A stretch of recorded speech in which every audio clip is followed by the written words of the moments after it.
I'm really interested in is the history. I mean, where does it all come from? Okay, so burlesque has such an incredible rich history. It's been around for such a long time. I mean, it's kind of like where to start, but so basically the word burlesque is Italian. You're joking, I would have said French. No, Italian. It comes from burlesco, which comes from burla, which means to mock, to make a joke of, or to parody.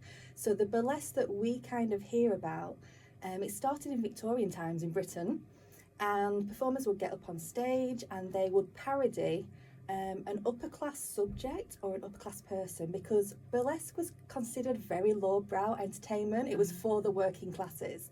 So what better way to, you know, make fun of than the upper gentry, classes? yeah. So that's how it started, and they would parody something like an opera or a Shakespearean play.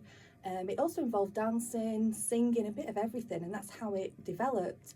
And a British woman called Lydia Thompson and her dance troupe called the British Blondes, because they all bleached their hair blonde so they would all match. They were bit like me. I could be one. you could be a British blonde. So they were doing really, really well in burlesque, and they were getting well known, and they started to tour, and they went over to America, to New York. Yeah. And they were an absolute sensation. Everyone loved them, and I'll tell you why. This was 1868. Yeah. And I'll tell you why. Lydia Thompson was a very clever person. So what she did is she dressed her dancers in tights, which at the time was scandalous, because the costumes the dress they were wearing was like ruffles, so it wouldn't show the shape of their legs. So not only did she do that, but she made her dancers wear skin-coloured tights.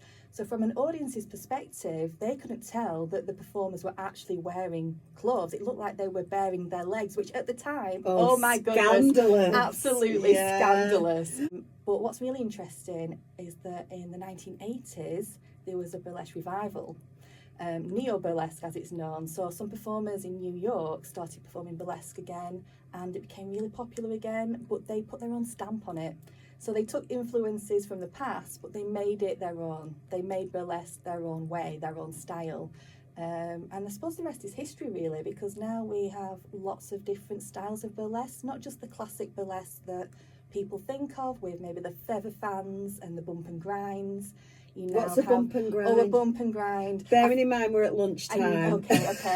We've got to be very careful what we say. I have to resist the urge to stand up and show you. Yes. Remembering we're on radio right now. Yeah, exactly. So a bump and grind. So a grind is like a circular movement of the hips. Okay. And a bump is a bit like a hip thrust kind of a movement. Okay. Oh, right. When you used to do the bump, and you're like bumping into the next person. Yes, hip bump. I see what you mean. So I do an act on a space hopper. I've seen Yes, it. Is that one of your originals? It's an early one, yeah. So it's a horse race. There's a story to it. That's the thing with British burlesque. A lot of the time, there's often a story. Right.